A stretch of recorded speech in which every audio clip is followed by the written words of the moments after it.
Hello students, मेरे channel देववाणी संस्कृत में आपका स्वागत है। आज मैं आपके लिए कक्षा 10 की पाठ्य पुस्तक संस्कृत गद्य भारती का 11वां पाठ गुरु नानक देव का दूसरा भाग लेकर उपस्थित हुई हूँ। जैसा कि आप सब जानते हैं कि गुरु नानक सिखों के प्रथम गुरु थे।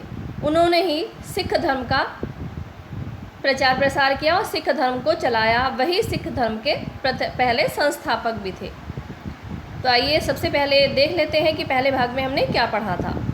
पहले भाग में आपने पढ़ा था सिख धर्म के संस्थापक गुरु नानक देव का जन्म पंजाब के तलवंडी प्रांत नामक ग्राम में वैशाख शुक्ल तृतीया को संवत 1526 विक्रमी में हुआ था। इनका जन्म स्थान ननकाना साहिब के नाम से प्रसिद्ध है, जो अब पाकिस्तान में है। इनका वंश क्षत्रिय वंश था, जो वेदी कुल कहलाता था। इनके पिता का नाम मेहता कल्याणदास और जो कि कालू मेहता के नाम से भी जाने जाते थे, और इनकी माता का नाम तृप्ता देवी था। ये अपनी माता पिता की इकलौती संतान थे, अकेले पुत्र थे, इसलिए इनका लालन पालन बड़े लाड प्यार से हुआ था। ये बचपन से ही अलौकिक गुणों से संपन्न थे और घंटों तक आधे बंद किए हुए नेत्रों से समाधिस्थ रहा करते थे। विद्यालय में एक बार इन्होंने अपने सहपाठियों के साथ पढ़ते हुए को अपनी तख्ती पर कुछ लिखकर दिखाया, जिसे देखकर शिक्षक बहुत अधिक आश्चर्यचकित हो गए। जब उन्होंने उसे पढ़ा तो उसमें ईश्वर का यानी परमात्मा का महत्व वर्णित था। यज्ञोपवीत संस्कार से भी इनके संसार के प्रति विरक्त होने का पता चलता है कि जब इनको यज्ञोपवीत संस्कार के समय यज्ञोपवीत यानी जिसको हम जनेऊ भी कहते हैं वह दिया गया, तब इन्होंने उस जनेऊ को अनित्य मानकर उसको ग्रहण करने से मना कर दिया।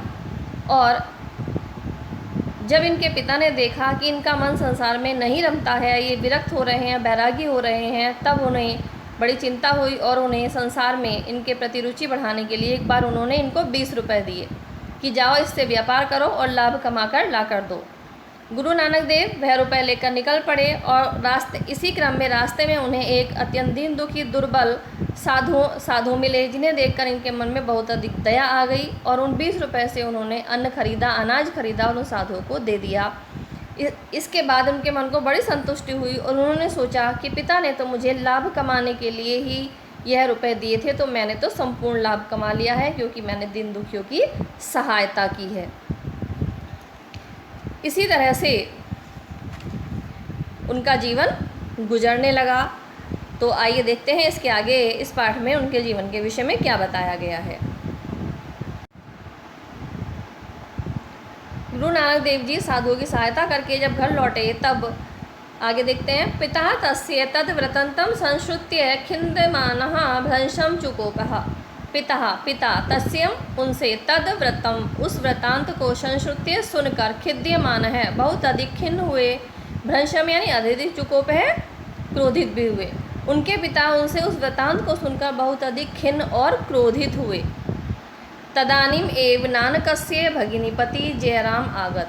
तदानीम एव उसी समय नानकस्य नानक के भगिनी बहन के पति जयराम जिनका नाम था आगत है आए। उसी समय नानक की बहन के पति जयराम वहाँ पर आए।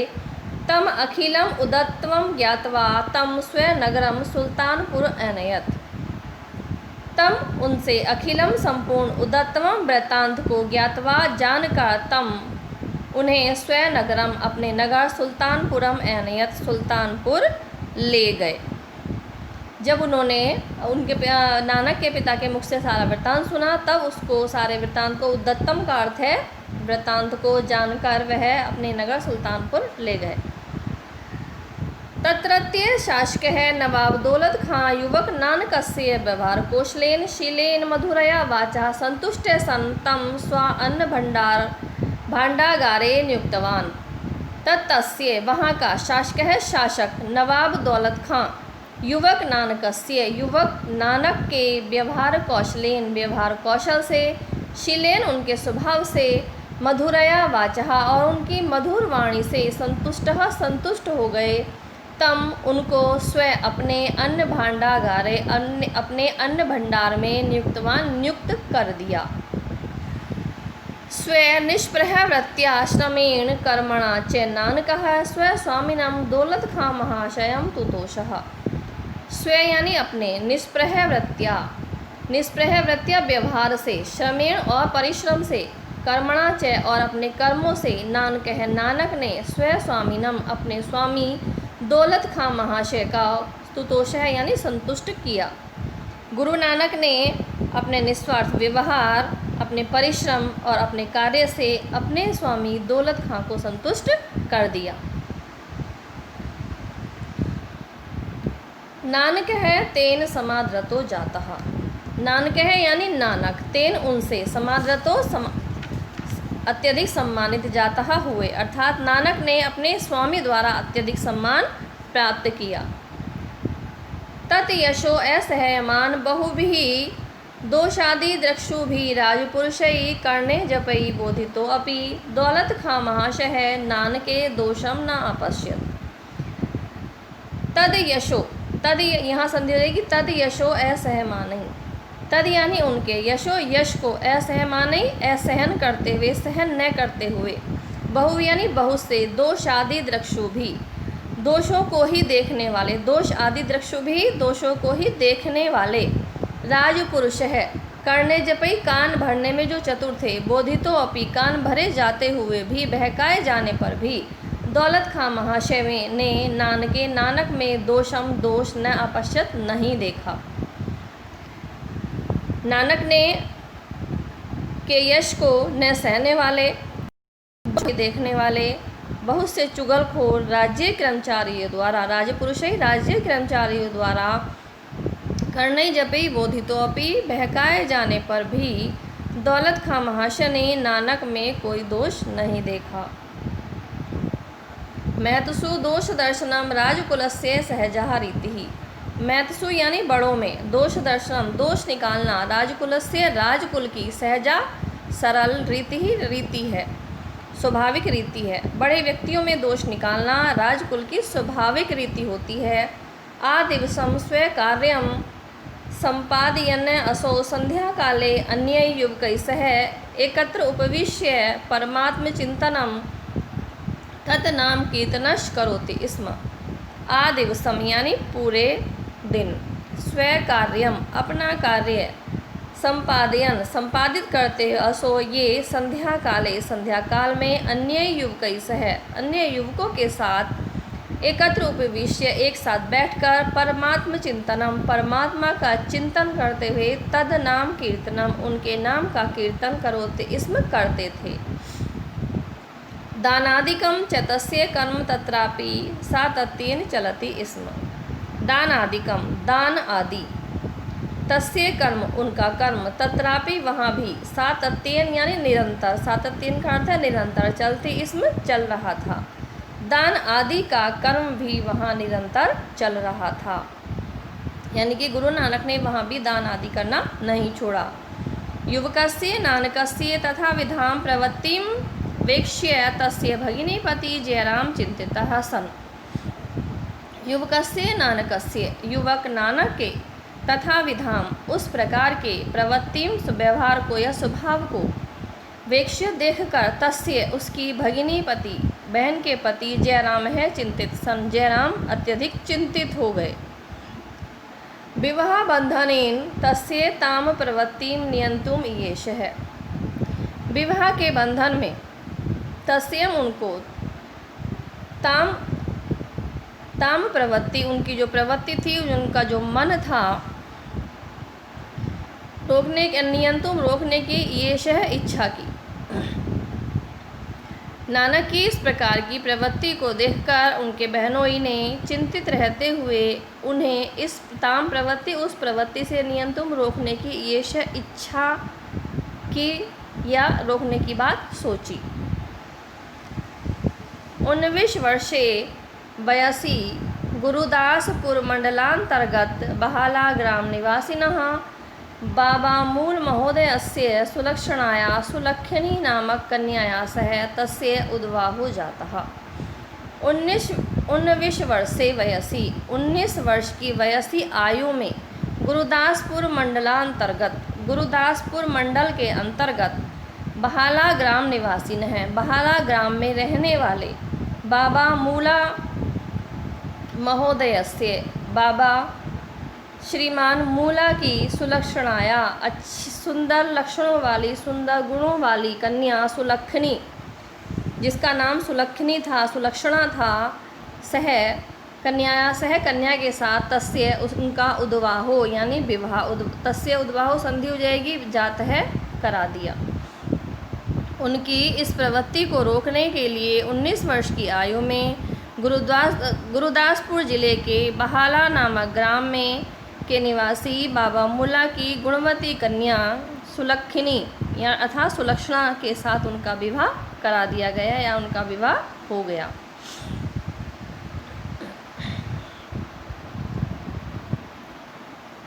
एकदा सह स्नानाय नदीं प्रति सेवकेन एकेन सह प्रस्थित है। एकदा एक बार, सह वह, स्नानाय स्नान के लिए, नदीं प्रति नदी की ओर, सेवकेन एकेन संधि हो जाएगी, सेवकेन एकेन सेवक, एकेन एक यानी एक सेवक के, सह साथ प्रस्थित है प्रस्थान किया। एक बार उन्होंने स्नान के लिए एक सेवक के साथ नदी की ओर प्रस्थान किया। स्वयं वस्त्रादिनी सेवकाय समर्प्य सह नद्याम अवतीर्ण है। स्वयं वस्त्र आदिनी अपने वस्त्र आदि सेवकाय सेवक को समर्प्य सौंप कर सह वह नद्याम नदी में अवतीर्ण है उतर गए। अपने वस्त्र आदि सारा सामान सेवक को देकर वह नदी में स्नान के लिए उतर गए। बहुकाले व्यतीते स न निष्क्रान्तः तदा तस्य सेवकः तं नद्यां निमग्नत्यम् इति अनुमाय गृहं प्रति निवृत्य वृत्तमिदं सर्वान् अश्रावयत्।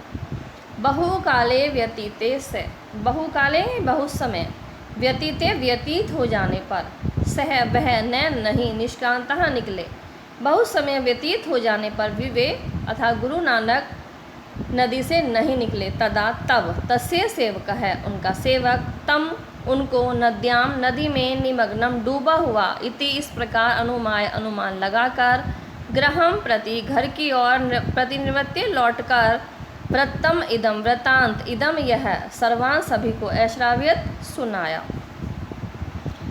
जब बहुत समय बाद भी वे जल से बाहर निकलकर नहीं आए, तब सेवक ने उन्हें नदी में ही डूबा हुआ मान लिया और घर लौटकर उन्होंने यह वृत्तांत या समाचार सभी को सुनाया। सर्वे विस्मितः तद विरह ताप संतप्ता परम का गति इति चिंतयन्तो सर्वथा स्तब्धा जातः।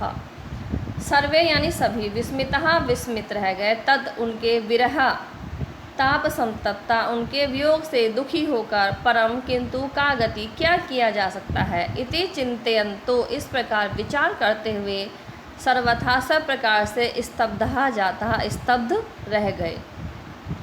तस्य भगिनी नानकी तू न विश्वसति स्म। तस्य भगिनी उनकी बहन नानकी तू न विश्वसति स्म, नानकी को इस बात पर विश्वास नहीं हुआ, अर्थात उनको यह विश्वास नहीं हुआ कि नानक जल में डूब सकते हैं। संसार सागरात जनाम उद्धर्तुम जगति यस्य जनिहि कथम वा नदी जले निमग्नो भवेत इति तस्या दृढ़ो विश्वासः आसीत्। संसार सागरात, संसार सागर से, जनान लोगों को,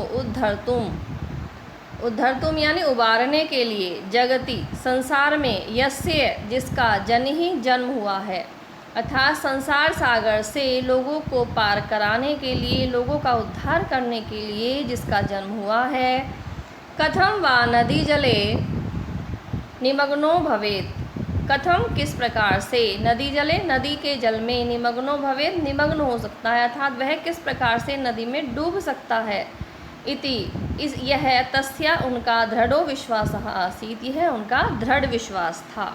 उनको, उनकी बहन नानकी को यह विश्वास था कि जिनका जन्म ही संसार सागर से लोगों को का उद्धार करने के लिए, उनको उतारने के लिए हुआ है, वह स्वयं नदी में कैसे डूब सकता है।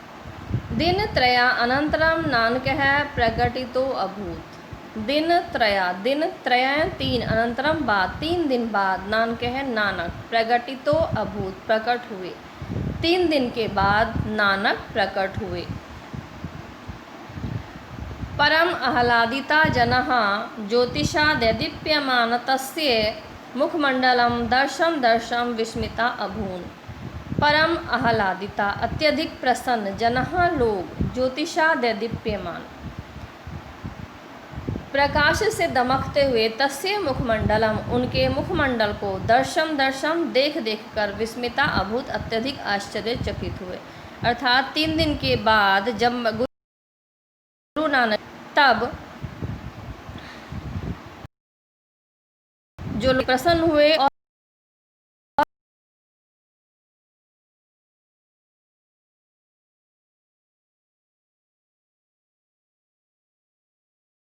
उन्होंने तो स्टूडेंट